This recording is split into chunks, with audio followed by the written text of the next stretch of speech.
100 ते 90 फुटाहून एक दगड काढला. इरीचं काम चालू होतं. आमच्या इथले लोक बऱ्यापैकी इरीचे काम करीत होते. 10-15 माणसं होते. मी गेलो एकदा. डाल गलवाटायचं काम मधात नाही उतरलो. कवा बी नाद असा होता चांगल्या झाडाला मसड बांधायचा. हो नाही तर मग बारक्या झाडाला मसड बांधल्या, मसड गेली, चराट गेलं आणि मालकाला दूध नाही वाघारू मेलं. त्याच्यामुळं ते चांगल्या झाडाला मसड बांधला. काय सांगू लागलो काय गेलं हा. मग त्या क्रेन मध्ये दगड टाकला. त्या असा मोठा टोळ होता, इरीतून निघला आणि क्रेनच्या त्या वरी घेतल्या बरोबर दगडाची गंजी होती. त्याच्यावर तो दगड आदळला, निष्ठाला आबा खाली निष्ठाल्या दगडावर आदळला, 2 तुकडे झाले आणि मधातून बेंडकी बाहेर आली त्या दगडातून. आणि नेमकाच आम्ही ज्याची ईर फोडीत होतो ते होतं हिंदू पण वागायला पाकिस्तानी. कशाचा देव महाराज, कुठं देवन कायन, कशाचा देव. 90 फूट ईर गेली, छापी भिजवायला पाणी नाही. हो छापी नसन तुम्हाला कळत, नसन कळत कारण तुम्ही चिलीम वळडीच नाही ना. तर छापी कशी कळन तुम्हाला. मी पण नाही वळडी, पण आमच्या भावताल होते चिलमी वाढणार. हो कारखान्याचं बॉयलर वर्षाली एकदा पेटत यायचं, दिवसात 5 बाऱ्या पेटत असं बॉयलर. ते चिलमीच्या खालून धुडकं लावते, तिला छापी म्हणते. छापी भिजवायला पाणी नाही. आमच्या संघ म्हणले बाळू पाणी लागाव. म्हणलं हे देव मानित नाही रूमने, हे देवाला मानित नाही, याच्या इरील कसं पाणी लागन. मग मी खालच्या म्हणलं विठ्ठलराव, कांबळे होते आमचे इथले विठ्ठलराव. म्हणलं वर या. ते म्हणले काय आता जेवायला येऊ. म्हणलं या वरी. वरी बलिलन म्हणलं आत्ता दिलेला टोळ खाली पडल्यावर फुटला आणि त्याच्यातून बेंडकी. आम्हाला आयुष्य गेले बेंडक्या पाहता पाहता. म्हणलं मी पहिल्यांदा पाहिली ना, आणि ते नेमकं चालतं छत्री गित्री. हो काल जरासं ओलं निघलं होतं तर त्याची बायको ताट गीत पाण्याची पूजात. म्हणलं जीजी काय नाही. हा ते दही आम्हाला कढील दी. काय नाही लागलं, काल ओलं होतं ना, आज फुफुटाच लागलाय. नि बरा असा पांढरा शिपीट टोळ निघला. माय कोणी कानी ते हे डाल लोटी ते तिच्या जो पाणी होतं. तर मी म्हणलं बाई हे पाणी बेंडकीला टाका. पहिला पाऊस पडणं गेल्यावर बेंडक्या भिजित होते ना. माझ्या लहानपणी ते धोंडीचा खेळ करायचे. धोंडी असायची ती. आणि मग सती लोक पाणी टाकायचे. मजा होती हो पहिली. त्या खेळायत मजा, सगळ्या वागण्यात मजा. चंडकुबान मग ती त्याला जे मागत होते तिला धोंडी मागणी म्हणत होते. बापू तुम्हाला तितकंच कळत आहे, ते बी ऐकून ऐकून. विठाला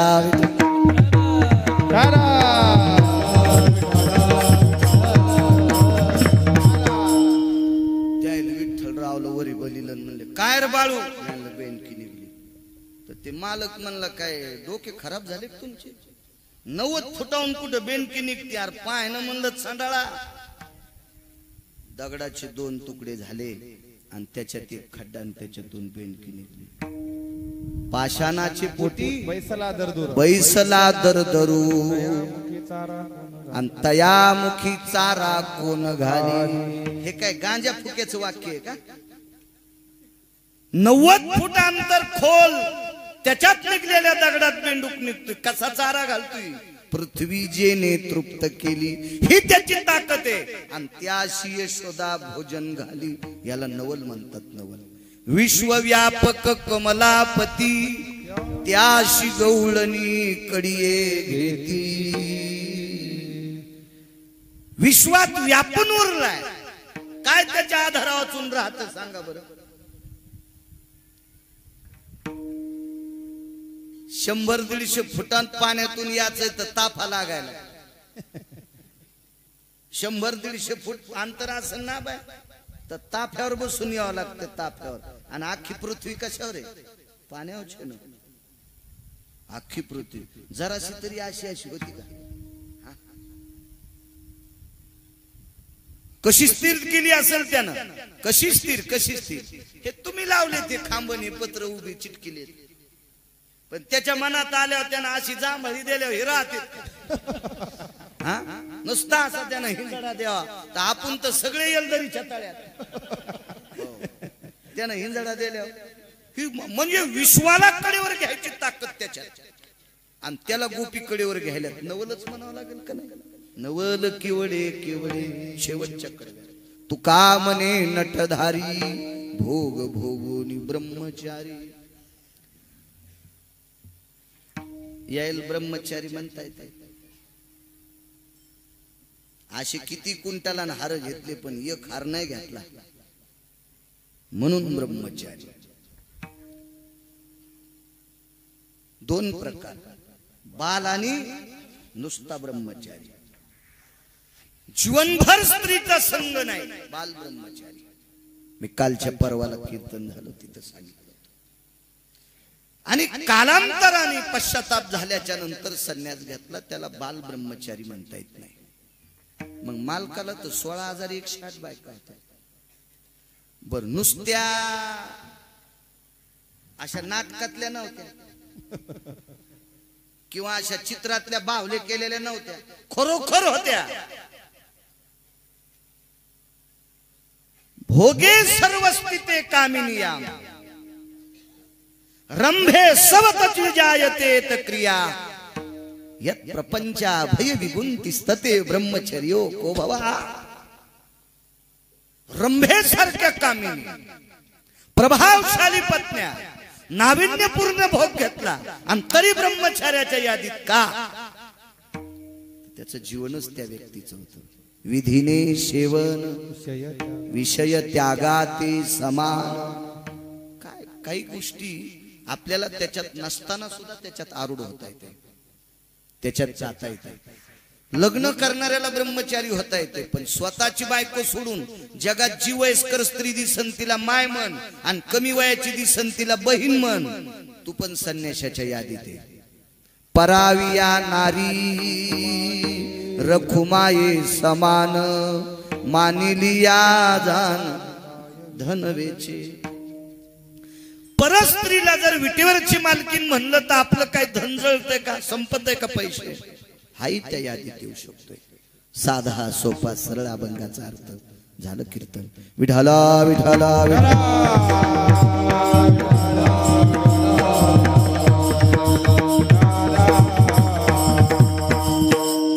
एकच सांगतो महिलांना, एरवी काही बोलत नसतो मी कुठे, काही गरज नसती, पण इथं जेवढ्या सात्विक सदाचारी पुण्यशील मावल्या बसलेल्या आहेत, डोंगराळ भागातल्या काळ्या मातीशी झुंज देणाऱ्या मावल्या आहात तुम्ही. एक कीर्तन करून निघलो होतो, 10 मिनिटं असं बसलो होतो, तर खिशे तर दोन्ही भरले होते. मला खरं बोलायचं ना आले. गावरान तूप खाल्लं ना तर पुढच्याने विचारलं काय जेवलं, तर काय नाही तू पण पोळी खाल्ली. इतकं म्हणायला काय जिबीली एडिंग होती का? पण चांगलं खाल्ल्या एक जण म्हणला कुटके खाल्ले, सकाळच्या मसडच मेली दुधाची. खोटं नाही बोलायचं माणसानं, आपलं चांगलं चाललंय ना. ते पाया पडलेले काही म्हाताऱ्या पाया पडू लागले, आबा तर ते खिशात पैसे टाकले तर ते नंतर वाटलं खिसा फाटन म्हणून भात्राच्या घोळात पैसे घेतले. घोळात ते घोळ बांधला आणि मग संच होतेच गाडीत टाकायला. काय असते ते टाकले गाडी, काही नाही वाटलं. पण रस्त्यानं जाताना रस्ता विचारण्यासाठी एका जागेवर गाडी उभी केली. त्या माणसाला रस्ता विचारित होतो, तितक्यात 2-3 बाया बांधाच्या कडीचं शेवटचं तास खुरपीत होत्या. त्याच्यातल्या एका बाईनं ओळखीलं, बाई महाराज आहेत ग. त्या सगळ्यात 5-6 जणी पाया पडायला आल्या आणि एकीच्या कमराला महाराज रुपया होता. मातीनं हात भरलेले होते. तिनं कमरेला खोसलेला रुपया काढा, पाया पडली आणि तिनं माझ्या हातात टाकला. त्या रुपयाच्या पाया पडू, कारण तो कष्टातला दाम होता, तो श्रमातला दाम होता, श्रमातला दाम होता. तशा माझ्या इथे बसलेल्या मावल्या, मला कळतंय आपण या डोंगराळ भागातले आहोत. आपल्याकडं फारशी काही अशी सुपीक जमीन नाही, आपण साध्या भागातली माणसं आहोत. पण एक विनंती करील, या साध्या भागात असताना सुद्धा विटेवरचा मालक आपल्याला 2 वेळेची भाकरी, निवारा आणि अंगाला कपडे देतोय. ही त्याची कृपा आहे आपल्यावर, ही त्याची कृपा आहे आपल्यावर, कृपा आहे त्याची, कृपा आहे. मागच्या आठवड्यामध्ये 19 किलोमीटर पर्यंत झाडाला पान राहिलं नाही. 19 किलोमीटर पर्यंत झाडाला पान राहिलं नाही. एका माणसाचा फोन आला, महाराज आमचं 9.5 कोटीचं नुकसान झालं. एवढी द्राक्षाची बाग होती. किती एकर असेल त्याची? 9.5 कोटी रुपयाचं नुकसान. तसा पाऊस जर बाबा आपल्याकडे पडला तर आपण काय खायचं? इतक्या डोंगरावर, भिताडासारख्या डोंगरावर गहू पेरलाय लोकांनी. पाहिलं मी येताना, रस्त्याने येताना. तरी पण विटेवरच्या मालकाची आपल्यावर कृपा आहे. मावल्यांनो, तुम्हाला एक विनंती करेल, एका वर्षभरात दिवसभर एखादी बाई जर 200 रुपयाचा कापूस येचित असेल तर त्याच्यातला 1 रुपया एका डब्यात टाक. 300-350 रुपयाचं काम करत असेल तर 2 रुपये एका डब्यात टाक. एका वर्षात 1 कॉलम करू शकते ती माऊली. या सभा मंडपाचा 1 कॉलम ती करू शकते. एक खांब ती करू शकते. आणि तो खांब विटेवरच्या मालकाच्या मंदिराला आधार असेल. तो 1 खांब विटेवरच्या मालकाच्या मंदिराला आधार असेल. आणि मालकाच्या मंदिराला आधार दिलेला खांब इथून पुढच्या आपल्या लेकरांना आधार देणारे. इतकं मात्र लक्षात ठेवा. काय होतं माहितीये का, जास्त वतायला माणसाला त्रास होत असतो. ₹2 रुपये जर एका डबक्यात टाकले तर वर्षभराचे हजारो रुपये होऊ शकतात. एखाद्या बाईनं तिचे कमी पैसे पडले असतील तर मिस्त्रीची मजुरी निघल. एखादीचे जराशे शिल्लक पडले असतील तर त्याची खडी निघल, त्याचं सिमेंट निघेल, त्याचं लोखंड निघल. आणि ह्या राजे हो, वानर छोटे होते पण संख्या भरपूर होती. 18 पद्म वानर, 72 कोटी रीस आणि 56 कोटी गोलांगुळ होते. या सगळ्यांनी मिळून 1200 किलोमीटरचा सेतू बांधला. शासनाच्या नाकात दम येईल 1200 किलोमीटरचा सेतू बांधायला. रुपयाचा खर्च नाही, JCB नाही, इंजिनियर नाही, कोणी मिस्त्री नाही. काय डोकं, तशी आपली ताकद आहे. 1 रुपया जरी इथं समर्पित केला तर याची दखल पंढरपुरातला मालक घेणार आहे. माय मावल्यांनो, याची दखल ठेवा. विठाला विठाला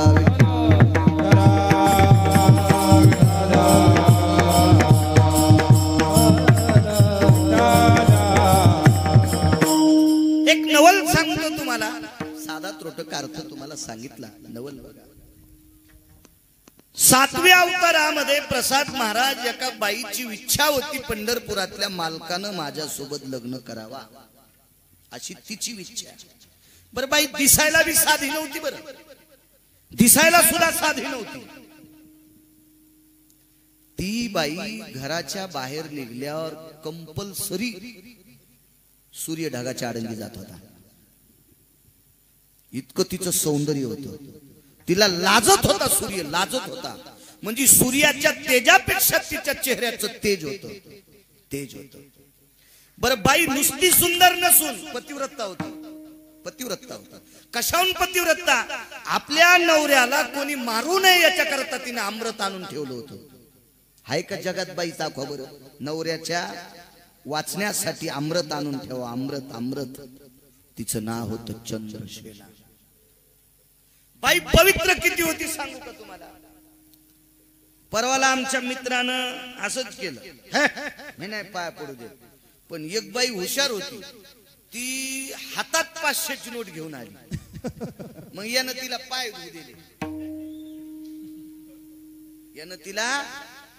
धुऊ दिले. आणि बाकीच्या बायाने बी 500 टाकले. पण पाया पडल्यावर पिशीतले काढले. याला वाटलं 10-10च्या काढले. पण हिनं तिकूनच 500ची नोट आणली. तो हे तिला पाय धुऊ देऊ लागला. असा महाराज नव्हता तिला मानणारा. महाराज जगातला 1 नंबरचा संन्यासी. तिने तेज कांती प्रसन्न केला तो रे, तियेच्या चरणावरी लोळला. तेज कांती मारुतीराय आणि तिच्या अंगणामध्ये मारुतीराय लोळत होते. मारुतीराय आबा तिच्या अंगणातली माती मारुतीरायनं अंगाला लागावा याच्याकरता लोळणच घेतलं. प्रभू रामचंद्र आले तोपर्यंत तिचा नवरा मेलता. आले चाल म्हणले मारुती. नाही म्हणले, मला जर लोळू द्या. आणि पुन्हा मालका देखता लोळले आणि प्रभू रामचंद्र जवळ आले, मारुतीरायाच्या अंगाला असा हात लावला आणि मारुतीरायाच्या अंगाची माती कपाळाला लावली. विचारलं, हनुमंता नवल सांगतोय? नवल नवल एक दोनच सांगतो, जास्त त्रास देणार नाही तुम्हाला. का रे लोळला सिद्ध तू? मारुतीराय म्हणले, मग आमचं जाऊ द्या म्हणले, एक तर मी पशु आहे, येऊनी जन्मला मरकट, मी वानराच्या येऊनीतला, मी लोळू द्या, पण तुम्ही देवादी देव आहात, हिच्या दारात लोळलेली माती माझ्या अंगाला लागली, ती तुम्ही तुमच्या कपाळाला का लावला? ब्रह्मांडाच्या मालकानं सांगितलं, तिच्या देखता जास्त वर्णन नको रे, पण ही पतिव्रता आहे आणि तिची देवावरी हो नवऱ्यावर अतूट प्रेम करणारी बाई. हो पप्याच्या बापाला जीव लाईजा बरं माझ्या माईनो. हो तितका पर काल 2-4 दिवसापूर्वी मी सांगितलं, जो आई वडिलांची सेवा करत नाही त्याला देवाकडे जागा नाही. तुम्हाला त्यानं फोन केला आणि ते पत्रकारानं पेपरवर बातमी तर त्यानं मला फोन केला, महाराज असे काही माय बाप येत की पोराला कोर्ट कचऱ्या करायला लावायला, पण ते लाखात एखादा सापडल, लाखात एखादा सापडल, तिथं दोष पोराचेही पाहावं लागते. पण माय बापाची सेवा न करणाऱ्याला किंमत नाही. नाही नाही नाही नाही ते म्हणला आम्ही अमक्या महाराजाचं ऐकतो, मग म्हणलं त्याला विचार आणि त्याचं रेकॉर्डिंग करून मला ऐकव, मग मी त्याचा शिष्य होतो. तुला जे सांगतो का महाराज त्याचं मला सांग ना, मी त्याचं शिष्य तोपात करतो. हो लोकांना ऐकू द्यावं, मग त्याचे कीर्तन ऐकू देत का पाहू आपण लोक. आई बापाच्या सेवे इतकी सेवा कोणती नाही. आणि बाईनं नवऱ्याची सेवा केली की जगातल्या सगळ्या देवाची सेवा केल्याचं पण प्राप्त होते. हो बिना डब्याचाच नवरा ऑफिसला गेला आणि ही बेल वाहल बसली.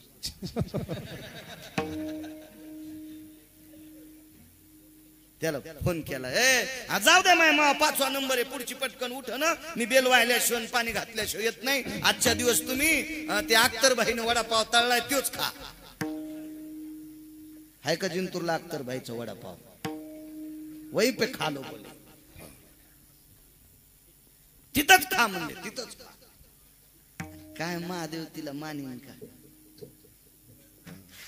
महादेवाला पाणी घालायचं 700 वर्षापूर्वी सांगितलं बापू प्रमाण असू द्या. एक पसा पाणी एक बिलवदळ, 700 वर्षापूर्वी संत शिरोमणी नामदेवरायांनी नमूद केलंय.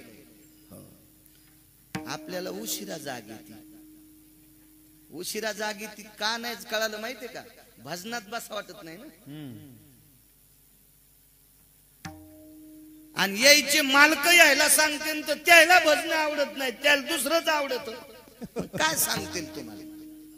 आणि तुम्हाला भजन आवडत तर सात्विक माणसाचा आवडावा, ज्यानं गाथ्याचा अभ्यास केलाय, ज्यानं तीर्थावळी वाचिली, ज्यानं पत्रिका वाचिली, ज्यानं समाधी वाचिली, ज्यानं नाट वाचिले, अशा लोकांकडनं तुम्हाला ते मिळन ना, मिळन ना. बाकीचे पुस्तक वाचणाऱ्याकडे तुम्हाला ते भेटत असतं का? त्याच्यामुळे इथं येऊन कधी कधी भजन करी जा.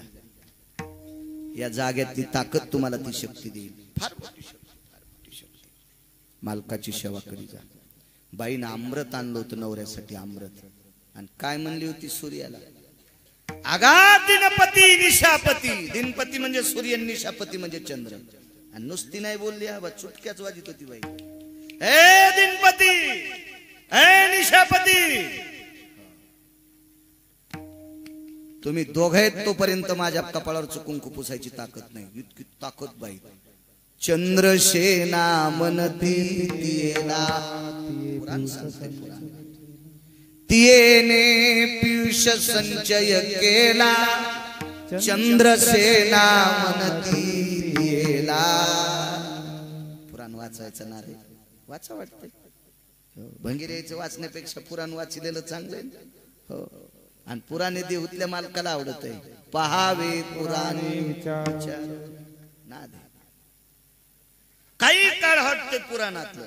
आणि मी एक गध आहे, हे बघ, घोडं एखाद्या वेळेस नादात आलं तर गोमाशील बसू देते, पण गध नाही बसू दे. गध लोळून लोळून जिथं गोमाशी बसली तिथलं कातड काढीन, पण गोमाशी मारीनच.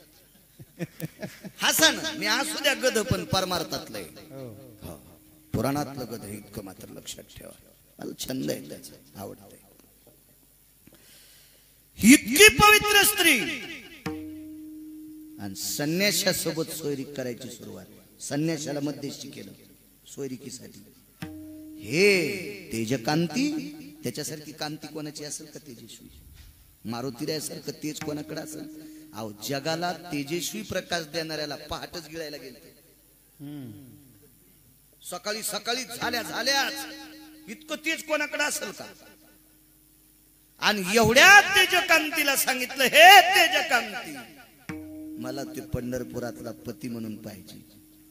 मनानं म्हणली हो बाई, मनानं म्हणली बाई, मनानं म्हणली बाई.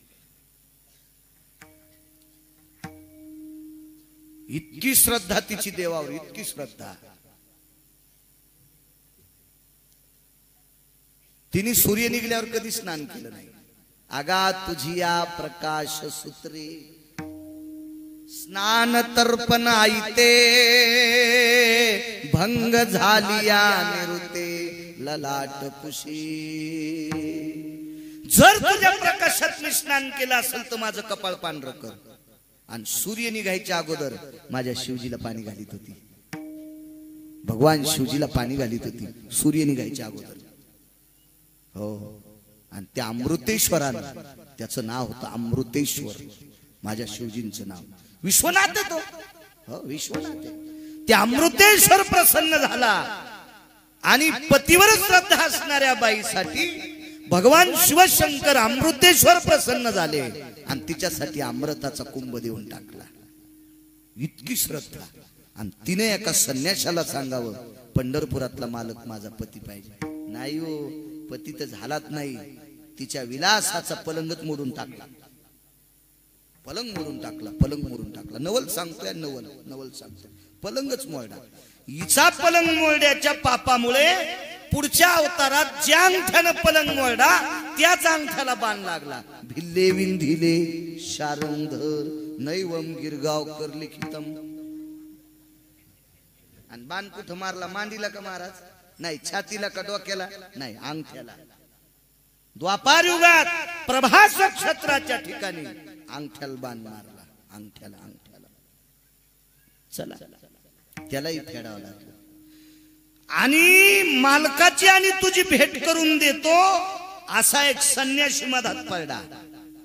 त्या संन्याशाचं नाव मारुतीराय महाराज. त्याला लांडो व्हावं लागलं.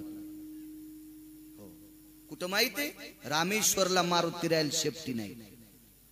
बघा, रामेश्वरला मारुतीरायल शेपटी नाही. बाईन घेतली काढून. इनस्त महानवरा मारला म्हणे. भुंगे त्यानंच आणले, असे चाप चाप चाप चाप भुंगे आणले ना. आणि तिला त्या शेपटीत भुंग्याचं पंख सापडवतो.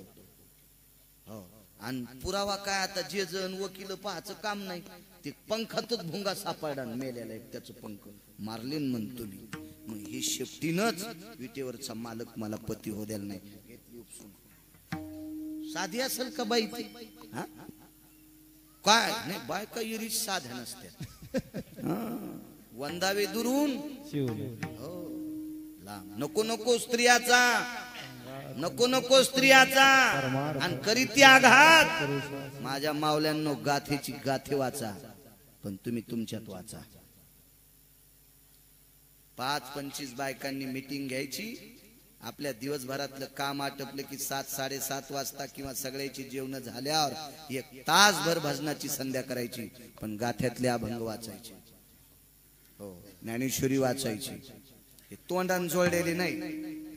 आमच्या इथं शेजारी होती, तर मी तिला म्हणलं, बाई सोमवारच्या अभंगाचं प्रकरण आहे, तू ते शिवजीचं प्रकरण वाचव ना. तर नाही, बेल वाया गेले ग बाय बाय, तिकडच घसरून मेल. मॅन उलथी नाही वाचीस का? हा, तुझ्या मातीला तरी कोणी येईन का? तिकडच वाहून जाशील, कोले कुत्रे खाते तुला. माझ्या अष्टादश संतांनी भगवान शिवजीचे किती गोडे अभंग केले. त्या अभंग म्हण तू काही म्हणती पंढरी जाऊ प्रेमानं नाहू झाला पंढरी संताचा मेळ वाजे मृदंग टाळ वरी ढगाला लागली नाही झोपीत भितड पडायचं का अंगाव तुया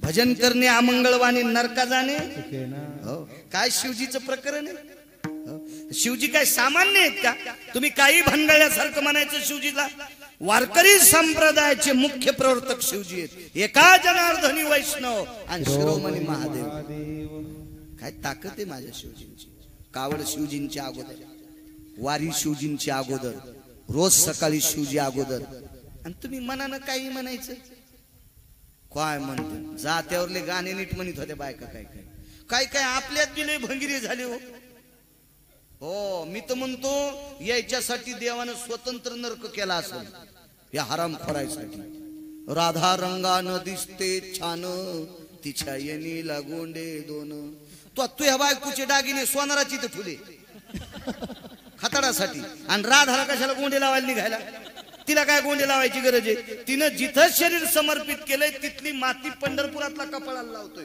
गोपीचंदन उटी तुळशीच्या माळा म्हणजे पंढरपुरातला तिच्या अंगाची माती कपाळाला लावतो आणि तू सुमळ्या तिला गोंडे लावतो रे तुझी लायकी आहे का राधेला गोंडे लावायची किती किती इचकी इकडं पाठ कर ना एकदा काल्याच कीर्तन सुरू भगवान गेले गोपीच्या घरी आणि वापस आले तर विचारलं यशोदेनं कुठं गेलता गोपीकडे गेलो मग का आला म्हणजे गोपी घरीच नव्हती बस करावं ना एका भजन्यानं लगेच भजन्या कसं म्हणता येईल त्याला गुणीजनानं गुणीजन हो आपल्यामध्ये वारकरी आणि भजने शब्द आहे एका उत्कृष्ट गुणीजनानं प्रमाण म्हणलं गवळणीच्या घरी गेलो गवळण नव्हती घरी मी लगेच म्हणलं हो हो फोन करून नव्हती गेले का फोन करून जायचं असतं म्हणजे तुम्हाला कळालं असतं गवळण घरी होती का खुरपायला गेलती काय काय काय कोण्या नरकात टाकावं हे कळल का देवाला मला अहो त्याची सुद्धा कॅसेट गुंडाळत असेल हे नमुने कुठूनच आले विठाला विठाला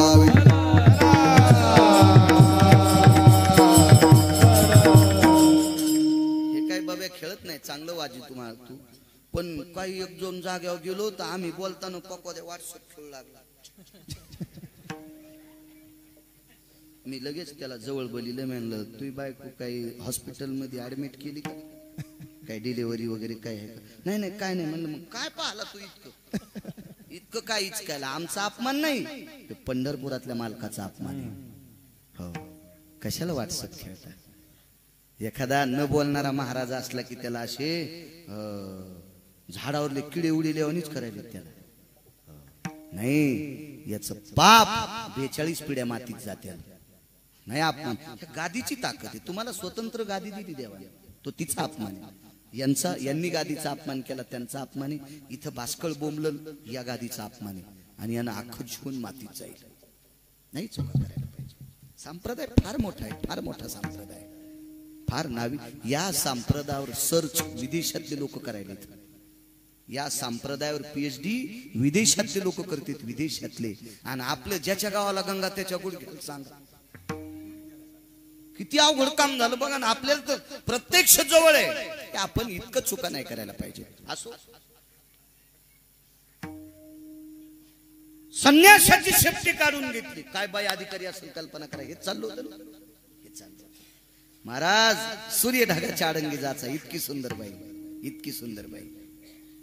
ती स्वतः लग्न करायचं म्हणली माझी इच्छा आहे नाही स्वीकारली का नाही स्वीकारली कारण तसं म्हाताऱ्यानं लिहिलं नव्हतं त्या म्हाताऱ्याचं नाव होतं महर्षी वाल्मिक म्हणून नवल नाही आता नवल सांगू का एका पोरीचा बाप देतच नव्हता मनानं गेलं मागायला कोण माहित आहे वरच्या मंदिरातले मालक मनानच गेले पोरीच्या बापाला म्हणले हा नमस्कार म्हणले नमस्कार कोण आपण मी आमकाय ही मुलगी माझी आहे मला वाटतं हिच्या सोबत लग्न करा बाहेर दुकाने का बाजारातलं चल बाहेर होय पोरीचा बाप म्हणला आणि आता पोरीचे बाप असंच म्हणाले हो असं हो कोणाला वाटतंय पोरगी मोठ्या घरी द्यावा आणि मोठ्या घरचा काऊन तू करीन काय मिळेल का नाही आहे का नाही इतका काही काही गोष्टीचा इतका कहर होतोय की त्या कहरानं सगळी घडी मोमोडून जात असते. मर्यादा असली पाहिजे. बाईकडे 5 क्विंटल सोनं आहे पण तिने मंगळसूत्र 50 ग्रॅमचं घालावं. पण 5 क्विंटल सोनं आहे म्हणून 9.5 किलोचं मंगळसूत्र घातलं भोगीच्या दिवशी आणि वजानं सक्रातीच्या दिवशी पहाटच मेली. अख्ख्या गावाची सक्रात बंद केली. अहो किती चांगल्या आंब्याचं लोणचं असलं तर जेवताना किती घ्यावा? इतकं घ्यावं. वरणा इतकं घेतल्यावर हात धुतात नाक कळालं. सर्दी नाही व्हायची का? मोजकं खात असतात ना लोणचं. मर्यादा असतात आणि कधी बी नसतात. कोण्या गोष्टीला वेळ असते. हे बायकोला म्हणलं आता दर्शन करून येतो जरसा शेवायचा भात आणि भजे कर 1-2 पापड तळ. मग तिला वाटलं आता दर्शन घ्यायला काय 5-10 मिनिटं लागतील. पटपट पटपट शेवायचा भात तिकडे शिजला. उल्याव तर उले वेगळे होते ना. तर उले या शिकलेल्या पोरीला तुम्हाला नाही कळायची बाई. उल्यासाठी खेड्यातलं वळण पाहिजे. आमची एक पाहुणी मुंबईला शिकली मग आता बाप बरा होता तर खेड्यात दिली. तर खेड्यात अशा माणसाला दिली की 6.5 एकर जमीन, त्याच्यात 5 भाऊ. 6.5 एकर जमीन 5 भाऊ. काय मोठा वाडा. बैलगाडी चलवती भावताला असा वाडा. पण त्याची तर गॅस गीस सगळं होतं. पण ते शेतकरी असल्यामुळं ते चुलीवरल्या भाकरी खात होते. ते कैदी नव्हते ना. कैद्याला जे दिलं ते खावं लागत आहे. आपण खेड्यातले माणसं एवढाली वाळलेली झाडं खाली पडल्यावर आपण काऊन उलट्या चुलीचं खायचं? आमच्या घरी पण मी चुलीवर करायला लाईत असतो. फक्त एके दिवशी असंच कीर्तनात नाही म्हणलं आडीतलं दूध चांगलं आहे. आमच्या घरचे म्हणले आडी बी करू. ते म्हणलं आडी नसती करतायत. काऊन नाही करतायत? मी म्हणलं आपण वरच्या मजल्यावर राहतो. आडीला 2.5 फूट खाडावं लागतंय आणि स्लॅब आपला 5 इंचाचा आहे. आपण स्लॅबला छिद्र पाड्यावर खालच्या मजल्यातले जळते त्याच्यामुळे आडी करू नको. आड मोडशील. बाकी नाही. आता आम्ही बाजूला एक केलं आपलं तिथं चुलीवर कधी मध्ये खाव वाटलं. 25% तर घरचं खातो. मी चुलीवरलं खाऊ देत जाय. बाकी 75% तर बाहेरच चरायला. घरी आल्यावर तर चांगलं खाऊ देत जाय. नाही आमच्यावर घेतल्यावर तुमची खसखस पिकती. तुमचे चेहरे पाहिल्यावर मला वरखंडी कळतेत ना किती बोच करले तुम्हाला. तर विठाला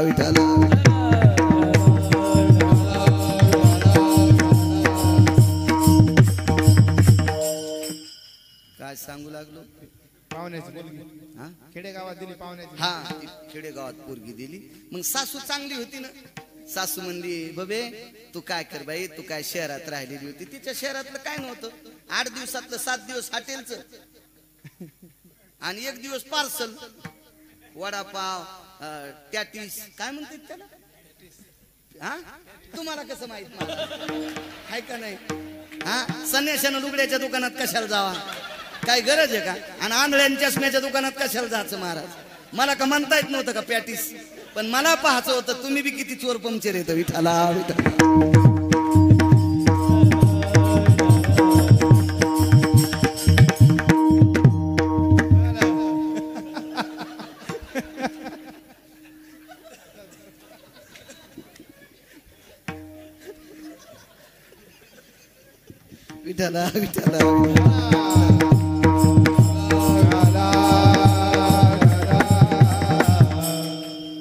सासू चांगली होती बिचारी. आबा ती म्हणली माय तुला काय स्वयंपाक येत नाही. 1.25 महिना मी करते तू पाय.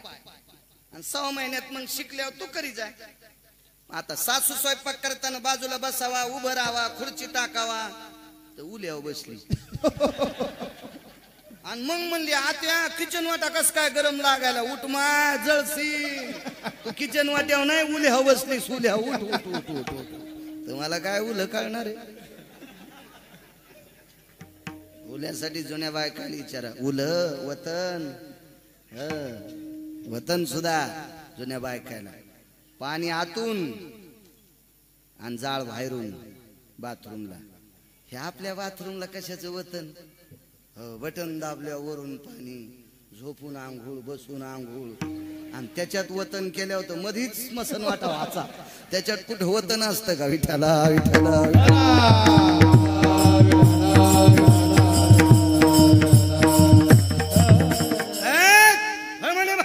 पोरीच्या बापाने सांगितलं चल बाहेर बाहेर. आता याला ती पोरगी करायचीच होती मालकाला. मालक त्या पोरीच्या बापाला म्हणले तुमच्या पोरीचं लग्न करायचं ना. करायचं म्हणलं मग का कोणाला देऊ काय. कुळ पाहून द्रव्य आणि कन्या येथे कुळकर्म शोधण्या. द्रव्य आणि कन्या येथे कुळकर्म शोधण्या. शास्त्र सांगते त्याच्यासाठी. कशी तुला देता येईल रे? जाऊ द्या म्हणले, काय हरकत नाही, तुम्ही अस्वलेत, मी माणूस आहे. मग पशुपेक्षा आमचं कुळ वाईट आहे का? अरे कुळाचं जाऊ दे सोडून म्हणले, पण तू हिला जगू शकतो का? त्याला काय माहित म्हाताऱ्याले कोणी म्हणून. माणसं वरच्या अंगावर जाते. आमच्या शेजारच्या गावचं एक जण गुळ घ्यायला गेलं. साधं होतं तुमच्यासारखं, आपलं लय काही इस्त्रीचे कपडे घालीत नव्हतं, काय नव्हतं, पटका गिटका. तर ते गुळावाला म्हणलं छटाक खायन घरी जाय. ते म्हणलं तसा फुकट खात नाही मी, मला 150 क्विंटल गुळ पाहिजे. तर ते म्हणलं याच्या गोळ्या संपल्यात, गोळ्या. आणि त्याची दमनी हाणायला मी होतो. आणि मला नेमकाच दिवाळीला ड्रेस घेतला होता. ती पॅन्ट गिंट बरी होती जरशी. आणि मग उतरलो तर म्हणलं गुळ पाहिजे. किती पाहिजे? बोलणं वजनात पहिल्यापासून होतं आपलं, नसणं का काही, पण माणसानं भिकार छूट नाही बोललं पाहिजे, वजनात राहिलं पाहिजे, आहे का नाही? अहो हरभऱ्याच्या भाजीचा घोळा ना, आणि 3 दिवसाची भाकरी खाल्ली तरी म्हणायचं वा छान जेवण झालं. गावरान तुपातली खीर खाल्ली कसं काय नाही, जाळ लागल्यावानीच खाल्ले. ऍसिडिटीचा स्कोप यातला याच्या पोटात. अरे उदारांत करणं म्हणून जेवण झालं मस्त. भंगिरी बोलणे, भिकार चोट बोलणे. आणि भिकारी लय परवडे बर का, भिकार चोट लोकांपेक्षा. भिकारी परवडे, ते खापुरतच मागते. भिकार चोट पिढ्यानं पिढ्या बरबाद करते. भिकार चोटायची संगती नसं, भिकार चोट असते. ते काय सांगू लागलो? गुळाचं. हा गुळाचं. मी गेल्याबरोबर हा भया तो हापूसून पोरायला भया म्हणायची. पॅन्ट गिंटे नवीच होती आणि मिशनीवाल्यानंच इस्त्री केली. तिथून पुढे मला नाही जाऊ कधी. आणि मग किती पाहिजे? 150 क्विंटल. काय भाव? वजनात. किती पाहिजे म्हणले? 150 क्विंटल. काय भाव? एवढा. बर बर बर बर बर बर. पैसे म्हणलं आणतो. त्याला म्हणलं सौदा झाला. ते म्हणले त्याच्या म्हणल्यानुसार गुळ घेतो, पण बैलगाड्या भरून त्याच्या लोकांनी द्यावा लागतात. मी गेलो, म्हणलं बैलगाड्या तुमच्या माणसाने टाका, आम्हाला आम्ही देणार नाही. ते म्हणलं तुमच्या बैलगाड्या ह्या सुटलेल्या सगळ्या मायाच्यात. म्हणलं 19 बैलगाड्या मायाच्यात. आणि मी गडी होतो, मी गडी. बर बर बर बर बर. मग भयाचा लगेच मला शेठ म्हणू लागले. वा वा शेठजी, या या या. तर मी म्हणलं येते, आमचे आजोबा आहेत, ते पैसे देते. हे म्हातारे नको बाते, नको म्हणले म्हातारे, ते नको नको नको हेट नको नको म्हणले नको. मी म्हणलं पैशाचं घे, नाही तुला काय करायचं, म्हाताऱ्यावर नोटा खऱ्या असल्या बस झाल्या. त्यानं आडा उकलल्याबरोबर पैसे काढले. आणि तेव्हा गुळ लय स्वस्त महाराज, लय स्वस्त. 83 रुपये क्विंटल. 150 क्विंटलाची झालीच किती? ते पटक्यातच बंडल गवसल ते पटक्यातच. हे कोण येत? म्हणलं हे 19 गाड्यावरले, ते 18 मी एक, आम्ही यायचे गडी येत, आणि हे आमचे मालक आहेत.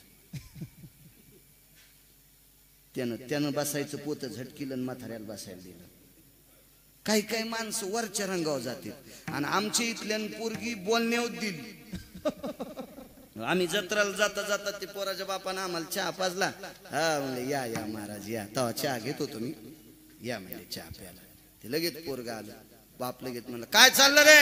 काय नाही म्हणलं 50-60 अवताला, 50-60 अवताला दमनी भाकरीला आणि तमाम मोकळे.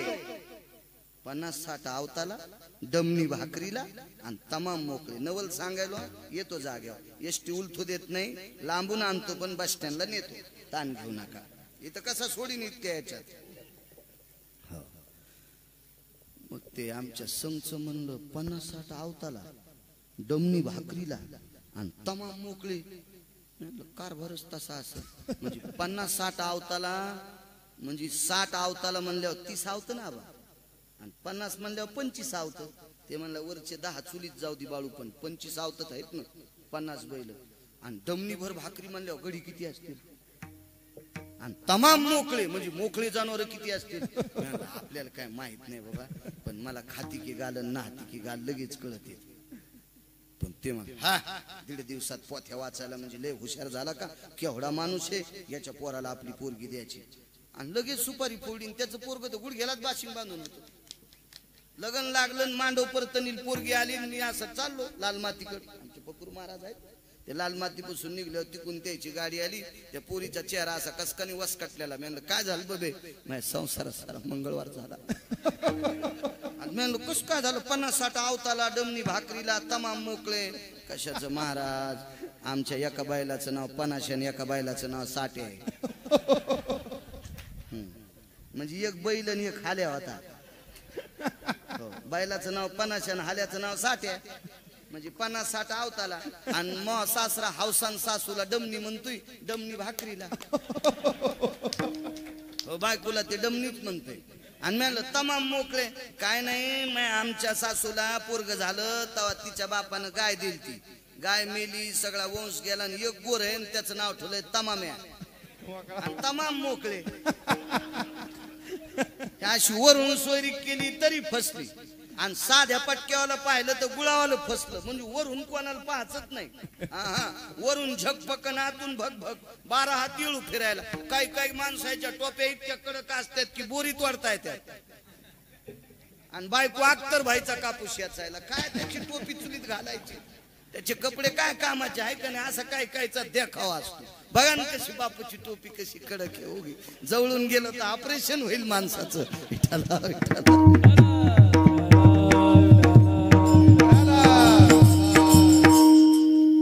पोरीच्या बापाला वाटलं नवरदेव साधाचे भाई तू काय पोरगी जगीशी तर ते म्हणले बरं तुम्हाला नवरदेव कसा पाहिजे पहिलवान पाहिजे ते बाजूला गेलं झाडाच्या आडंगीन ते सगळे कपडे काढून उपरणं होतं बांधली लंगुटी आणि ठोकली आबू पोरीच्या बापासं पहिलवाने म्हणले मी पहिलवान त्यानं बनेल मस्ती काढीन असं कुस्ती खेळायला पण पोरीची माय म्हणली बाई तुम्हाला वपत का काय सुकुमार लेकरू येईन त्याचे मोडताना हाड्यावानी काड्या मोड्यावानी हाड तुमची अरे ते म्हणला ते मनानं कुस्ती खेळायचं म्हणायला मी काय येडा आहे का नका नका नका माय माय त्याच्या लेकर माय बाप काय म्हणतील तुम्ही करताना फ्रॅक्चर गिक्चर तुम्ही इकडं व्हा ते म्हणला हा या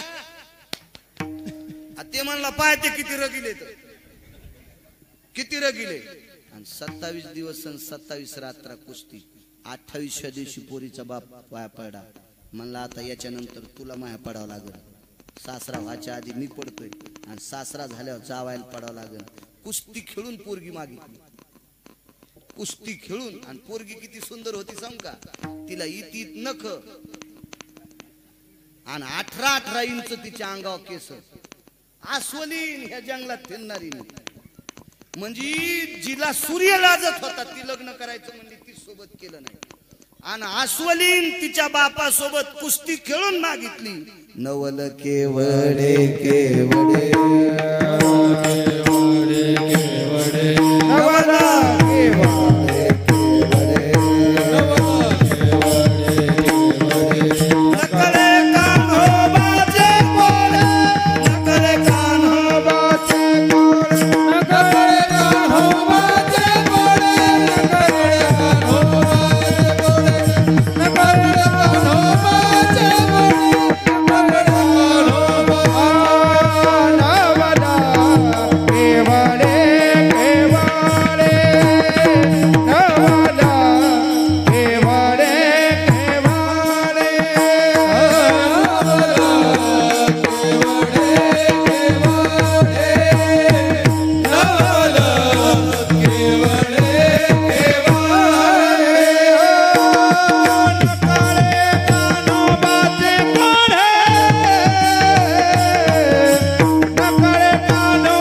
हे ब्रह्मांडाच्या मालकाने ही नवलाची कामं केली.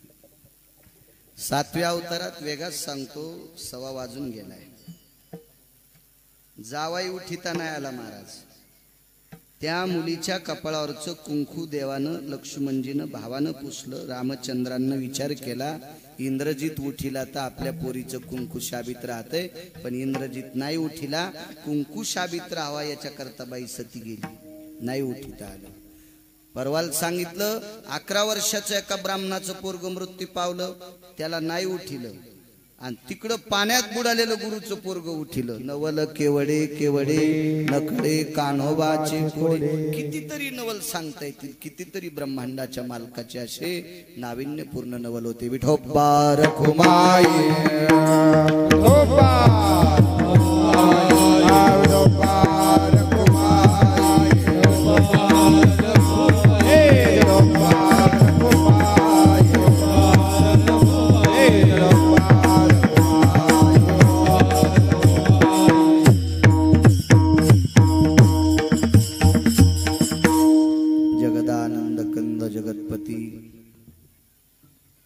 पंढरीश परमात्मा द्वापार युगातले भगवान कृष्ण परमात्मा मथुरेत जन्माला आले. इथेही नवलच आहे. झाल्याबरोबर 8 वर्षाची मूर्ती प्रगट झाली. लेकरू इतक्या वयाचं असतं का? हेही नवल आहे. झाल्याबरोबर बोलायला सुरुवात केली. नंदाच्या घराला मजने गोकुळाला घेऊन जा, तिथे मायेचा जन्म झालाय, मला ठेवा, ती माया घेऊन या. मग उचलिला कमळापती ची बंधने गळती, हातापायातल्या बेड्या गळाल्या.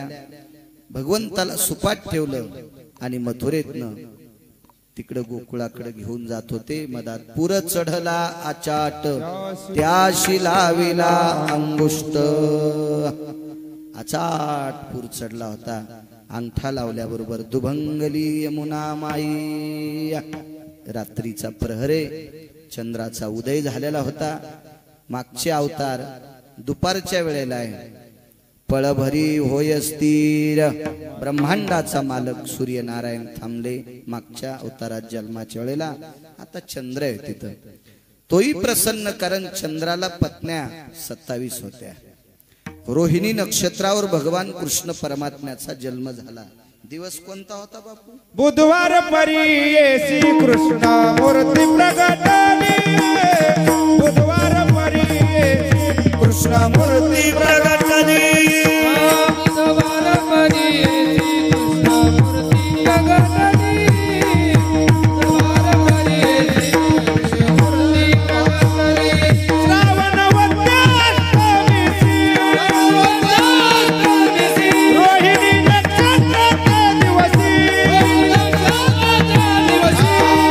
येसी कृष्ण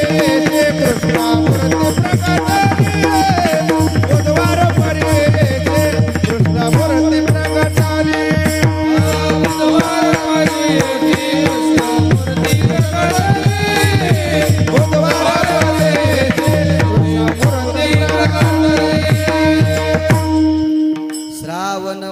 श्रावण वद्य अष्टमीसी, रोहिणी नक्षत्र श्रावण वद्य अष्टमीशी, रोहिणी नक्षत्र ते दिवशी, बुधवार परियसी कृष्ण मूर्ती प्रगट. नक्षत्र रोहिणी होत. चंद्राला 27 पत्न्या, त्याच्यापैकी ज्येष्ठ पत्नी रोहिणी होती. दिवस बुधवारचा होता. आणि या बुधवारी रात्री अष्टमीच्या दिवशी श्रावण मासात ब्रह्मांडाचा मालक मथुरेत जन्माला आला. 21 प्रकारचे नाविन्य पुराणात सांगितले. यमुना पार केली, पहिल्या तीराला इकडच्या कडेला आले. 4 दरवाजे, जो गाईच्या गोठ्यात येणारा दरवाजा, त्या दरवाजातनं वसुदेव आतमध्ये प्रवेश केला आणि भगवंताला ठेवलं. ती माया घेऊन आले, हातातली निसटली. इकडे गोकुळात एवढा आनंद, एवढा आनंद, गोकुळीच्या सुखा अंत पार नाही लेखा. तिथला आनंद लिहिताच आला नाही कोणाला, इतका मोठा आनंद होता. एवढा आनंद. सगळ्या गोपी जमा झाल्या, भगवंताकडे पाहत होत्या. नामा मने हाती लोणियाचा उंडा, गवळणी त्या तोंडा भुलली. त्या मुखाकडे गोपी बघून बोलून गेलेल्या आहेत. इतकं ते पवित्र मुख होतं. बघता बघता तो रांगू लागलेला आहे. रांगत रंगणी चोरी तलोनी धावूनी धरती गवळणी रांगू लागलेला आहे. तळवे तळहात टेकीत डाव्या गुडघ्याने रांगू लागलेलं आहे. त्याच्या रांगण्याचं वर्णन मालकाचं आहे. पायी पैंजण आणि वाळे हाती नवनी ताचे गोळे. पायात पैंजण आहेत, हातात वाळे,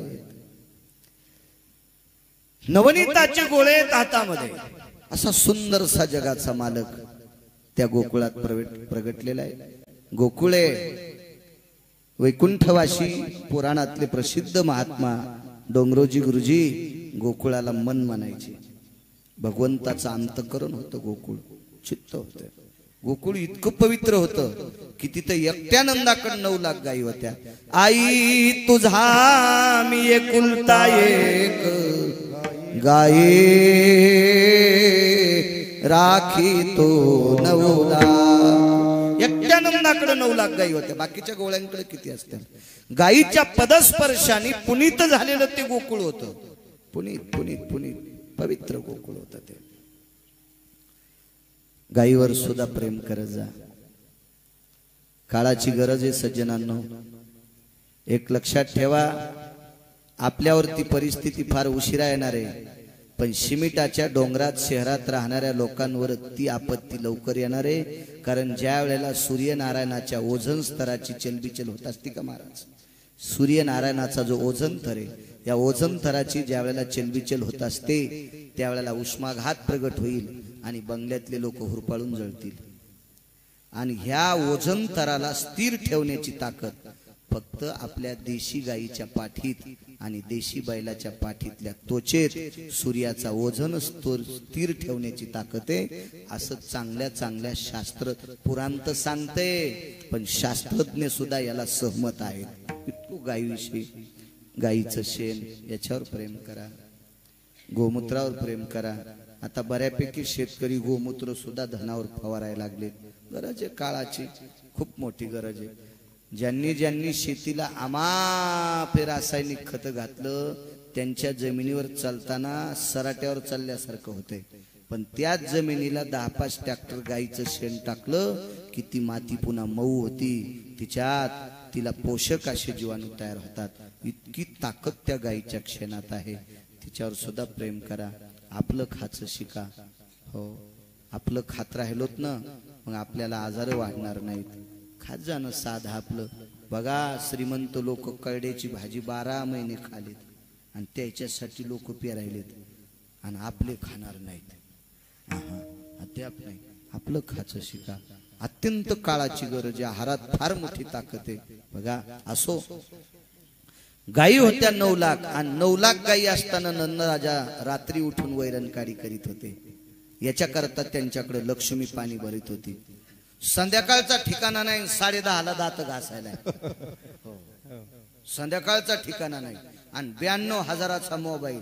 बाप तर कव्हाच मेला आणि माय दुसऱ्याच्या रानात खुरपीतीन यानं 92,000चा मोबाईल घेतला. या भडव्याला कोण्या नरकात टाकावं देवाला कळणार नाही. हा मर्यादित चुका. राजू हो, लक्ष्मी आपल्याकडून कंटाळून जात असते ना, याचं एकमेव कारण आहे आपण तिला थारा नाही दिला, याच्याकरता ती कंटाळून जात असते. 500ची नोट पोरग घेऊन आपली गाडी जरा गर्दी असल्यामुळे उभी राहिली. मग अशी पानपट्टीपाशी समोरून शेळ्या आल्या आणि त्या दमन चालल्या होत्या आणि त्याच्या पुढे माग 2 टेम्पो, टेम्पोच्या माग आमची गाडी, मागून ट्रॅक्टर. ते गुरगुर गुरगुर करूट लागलं आणि ते शेळ्या जाऊस तर आम्ही उभं डाव्या हाताला पानपट्टी 500ची नोट काढली एका पोराने, 500ची, आणि 2 गुटके घेतले. कशी लक्ष्मी त्याला सांगू. इथं बसलेल्याचं ज्यायचं लग्न झालंय. म्हातारे पण म्हातारीला लग्नाला कोणासंग पाठीत येत. म्हाताऱ्याला जर जायला टाइम नसेल, 2 लग्नाला जायचं असेल तर एका लग्नाला म्हातारं गेलं आणि एका लग्नाला म्हातारी धाडायची. तर म्हातारी कोणासंग धाडली? भंगिऱ्या संघ का बा? ओळखीच्या माणसासोबत, भावकीच्या माणसासोबत. हे म्हातारीला सांभाळून न्या रे, म्हातारीला सांभाळून आणा. मग माणसं माणसाची बायको विश्वासू माणसासोबत पाठीते. पैसा कोणाची बायको आहे? पंढरपुरातल्या मालकाची. मग 500ची नोट जर गुटक्यासाठी मोडली असेल तर ते किती मस्त पाऊस पाडीन, आहे का नाही? पाडीन का नाही? ह्या डोंगरावर जसे दगड आहेत अशा दगडासारख्याच गारा. आपल्याला अपेक्षा आहे त्याने वेळेवर पाऊस पाडावा. आपण त्याची लेकरं आहेत, त्याला अपेक्षा नाही का आपण चांगलं वागावं? कोण्या मायबापाला वाटतंय आपलं पोरग भंगिरे व्हावा? मग आपण सुद्धा त्याचीच लेकरं आहेत, प्रभूची लेकरे सारी. आपण सुद्धा चांगलं वागलं पाहिजे की त्याला आनंद वाटावा. असा गोकुळामध्ये काम करणारी माणसं होती प्रत्येक जण. माझ्या लहानपणी लय माणसं काम करायची हो. 90 वर्षाचं म्हातारं मुंगशे इकत आणू देत नव्हतं, कासरे इकत आणू देत नव्हतं, बाजाचं सुंब इकत आणू देत नव्हतं, सोल इकत आणू देत नव्हतं. माणसं घरी सोला आटायचे, कासरे आटायचे, मुंगशाच्या द्वारा, गोफणी, जोते, हे सगळं घरी साहित्य तयार करायचे घरी. आता म्हातारे बी मस्त तोटा आणायला जिंतूरला जाते आणि पुन्हा म्हणते आमचा नातू खराब निघला. खराब नाही, तू या अंगावर ट्रॅक्टरचं मुंडकं घालणार आहे. खराब कसा निघन? तुला तुडीणार आहे ट्रॅक्टर खाली. हा, तो नातू कसा चांगला निघन? नातवाला म्हण तू बिडी पेटून आण. बिडी ब्रह्मचार्यापेक्षा बी श्रेष्ठ आहे. हे युट्यूब पुन्हा दुसरे आम्हाला तिकडं हे करते. किती श्रेष्ठ सांगू? बिडी पेटिल्या पेटतच नाही, तिला वढावच लागतं. तुम्ही जसे निष्ठावंत आहेत का तशी बिडी पण निष्ठावंत आहे. ती सगळी जळण पण पेटत नाही, तिला झोरकाच आणावं लागतं. आणि मग असा नालायक नातू आजा जर नातवाला बिडी पेटवायला लाईत असेल तर या भंगिऱ्याचे नातू कसे चांगले होतील? याचा नाही काष्टा पेटवायचे का? संस्कार पाहिजे. कशाला कीर्तन ऐकायचे? रामायणाला दम नाही, भागवताला दम नाही, कीर्तनाला दम नाही, प्रवचनाला दम नाही. आणि आपण असेच उसातले डुकर, जिकडं तोंड फिरन तिकडं निष्ठायचं. काय काम? माणसं महाराज कीर्तनात बसले म्हणजे लय सात्विक आहेत का? यायला उद्या सकाळी गाड्या फुकट देवा सायला नेला. 2